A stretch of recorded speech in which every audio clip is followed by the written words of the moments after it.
요한복음 4장 24절 말씀을 함께 나누어 보겠습니다.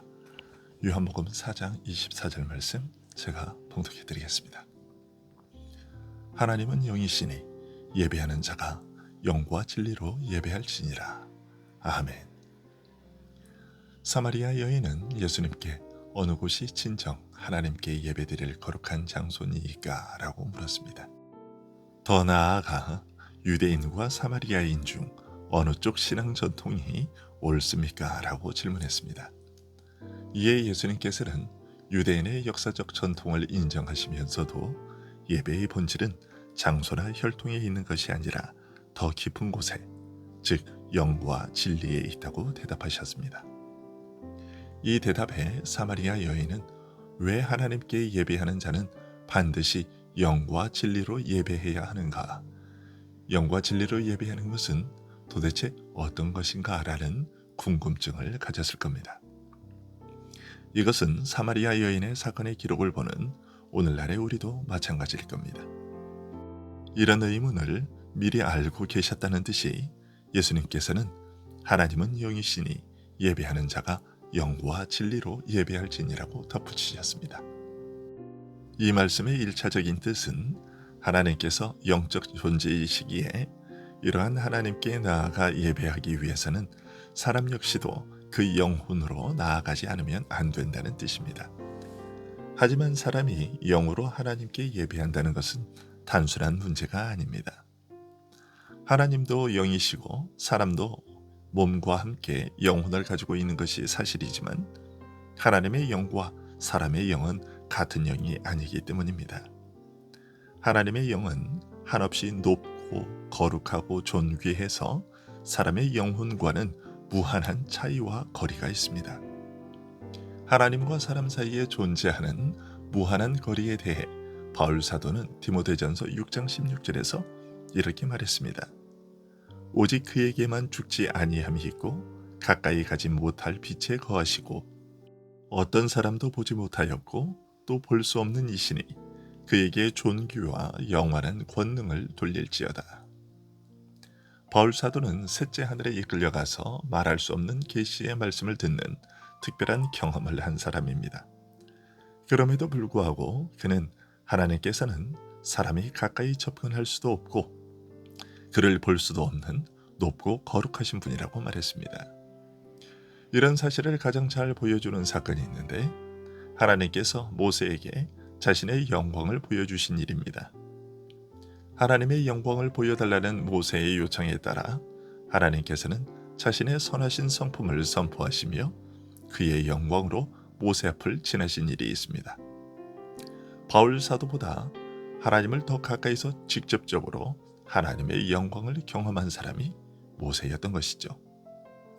그런데 하나님께서는 그 일을 모세에게 이루어 주시면서 말씀하시기를 너는 나의 뒷모습을 본 것에 불과하다고 하셨습니다.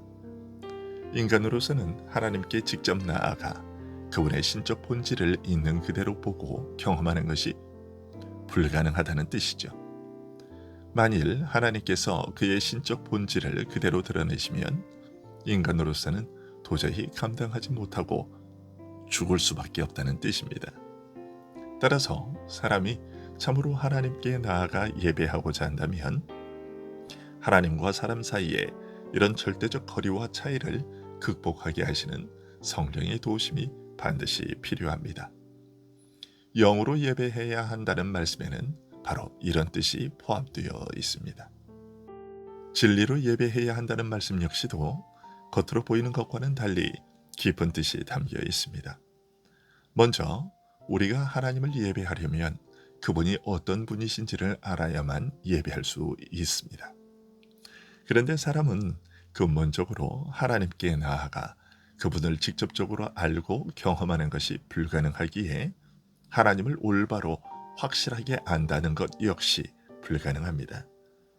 따라서 하나님에 대한 참된 지식, 다시 말해 진리는 밖에서부터 우리가 아닌 다른 근원으로부터 먼저 우리에게 알려져야만 합니다.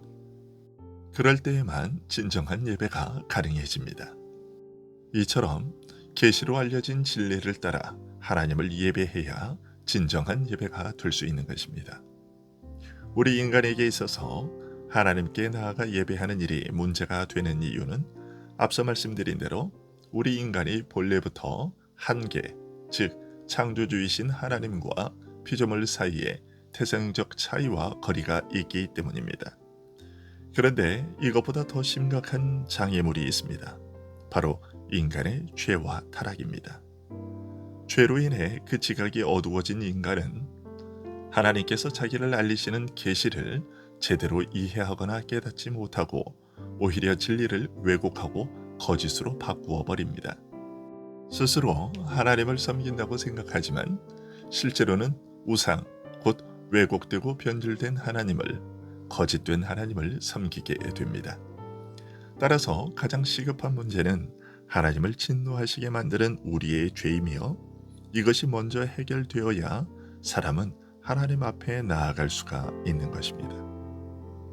하나님께서는 사람이 하나님 앞에 나아가 예배하는 일에 있어서 인간이 가지고 있는 이러한 한계와 연약함을 배려하셔서 자기를 나타내시고 택하신 자들로 하여금 하나님 앞에 나오게 하시되, 무엇보다 죄라고 하는 가장 심각한 장애를 제거하실 뜻을 알리셨습니다. 자신의 존재와 임재를 알리시되 눈에 보이는 구름과 불기둥, 불과 연기 모양으로 귀로 들을 수 있는 음성과 내성으로 자기를 나타내 보이셨습니다. 또한 선지자들을 통하여 계시하신 그의 말씀을 기록하여 남김으로써 후대의 모든 사람들이 그 말씀을 들을 수 있게 하셨습니다.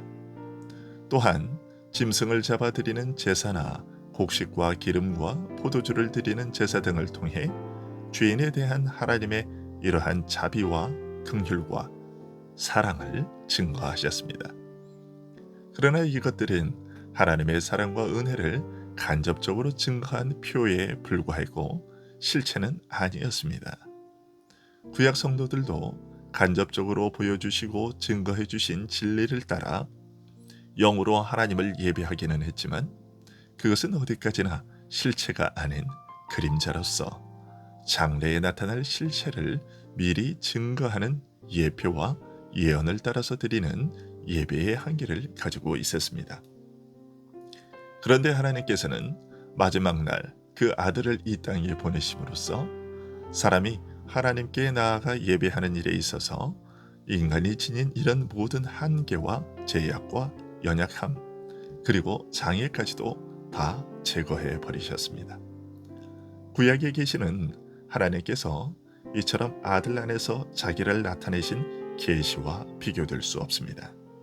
분명 모세나 많은 선지자들이 하나님을 뵌 것이, 그의 영광을 보고 경험한 것이 사실이기는 하지만 아들을 통해 나타내신 계시에 비하면 마치 지금까지 하나님은 전혀 알려지지 않으셨다고 할 만합니다.